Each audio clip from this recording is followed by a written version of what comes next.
So let's talk collection sizes.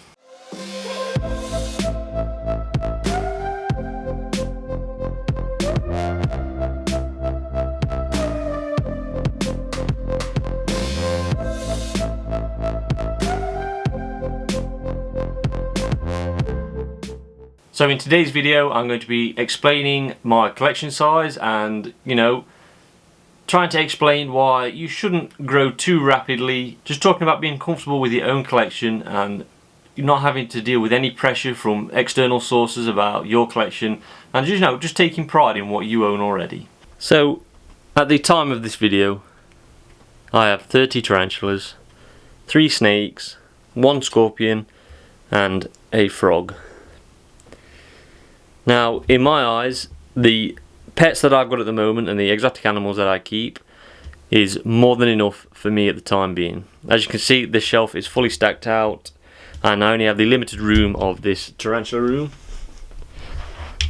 which isn't massive. When it comes to collection sizes, the first thing you've got to realise is there is no competition with anybody out there about how many tarantulas you should own. It is quite, if you have the money and the time and resources and energy to look after an infinite number of tarantulas, then you honestly go ahead and buy as many tarantulas as you want, because I am in no position to tell you, nobody is in a position to tell you that you cannot own what you want.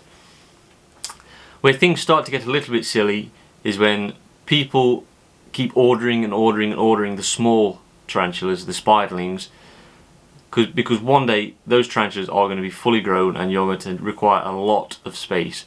If I could go out today and buy 50 spiderlings, which is not a problem. They would take up about this much space on this shelf. Not a lot at all.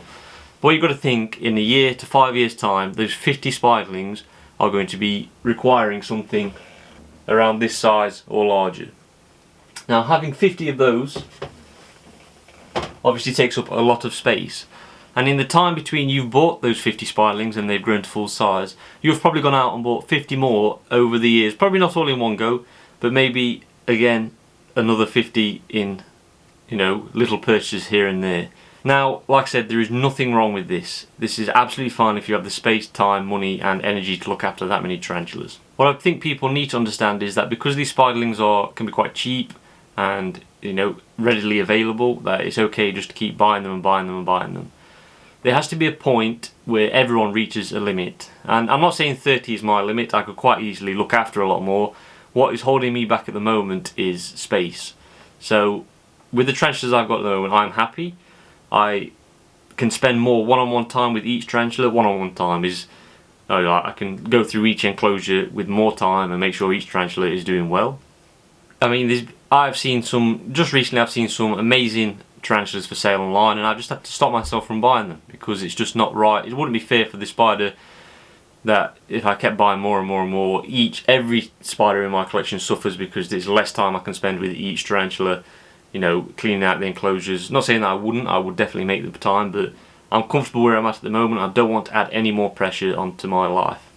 When it comes to fossorial and arboreal tarantulas, that's where things start to get a little bit silly, because a fossorial or arboreal setup requires a lot more space than, say, a terrestrial setup. I mean, I can get another 3 terrestrial enclosures on top of there. I can get 8 adult terrestrial enclosures on one shelf behind me. It's just the fossorial ones obviously require a lot more depth. I know you can get slimmer enclosures for them, but they're hard to come by. It's not easy to come by these enclosures for the fossorial and arboreal tarantulas, so you kind of have to use what is available at the time. So a couple of things I'm going to tell you to help you decide whether your collection is getting out of hand or. So we'll start with number 1. When you go into your collection to do maintenance and feeding, do you feel overwhelmed or under pressure? Because if you do, this is a sign that your collection is too large or growing too rapidly. Number 2, are you falling behind with your maintenance and rehousings? Is there a tarantula that you've been meaning to rehouse for a couple of weeks now and you think, well, I'll get around to it, but you just still haven't got around to it? Number 3, is there a tarantula in your collection that you've not looked at for a while and you kind of put it to one side and forgot about it? You only check on it like every 2 weeks or so? Number 4, it's getting quite expensive to feed the tarantulas. Now I know a lot of larger collections, the keepers will tend to breed their own dubia roaches, crickets, lateralis roaches, red runners, all those kind of things. They do tend to breed their own, but I've tried to breed dubia roaches and it can be quite difficult, and even they take up quite a large space if you're going to breed them.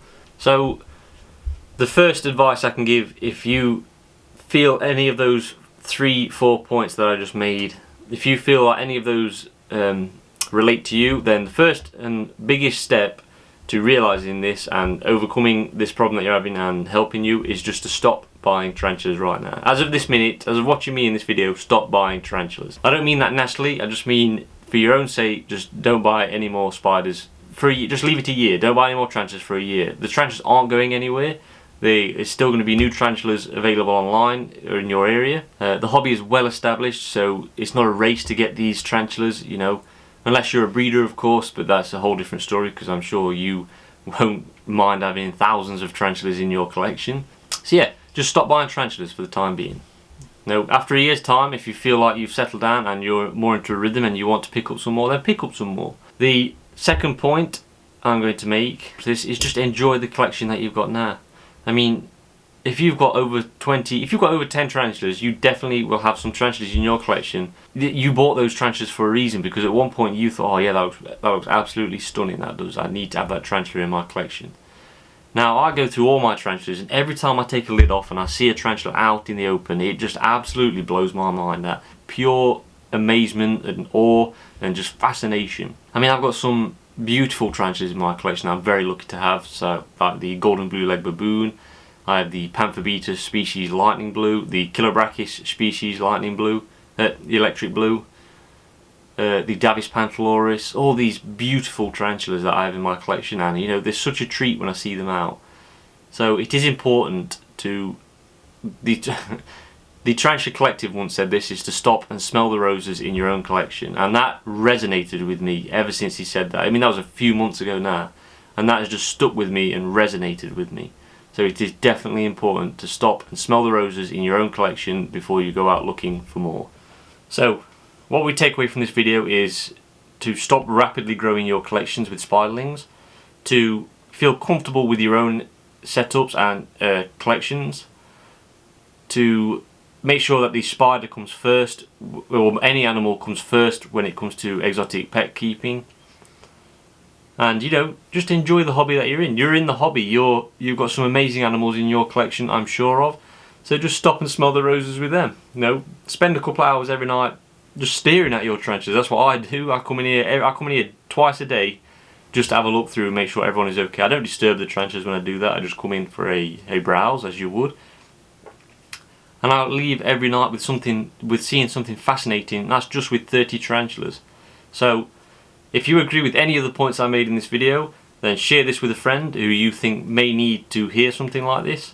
And then, yeah, enjoy the hobby. And as always, I'll see you again next week. Thank you. Goodbye.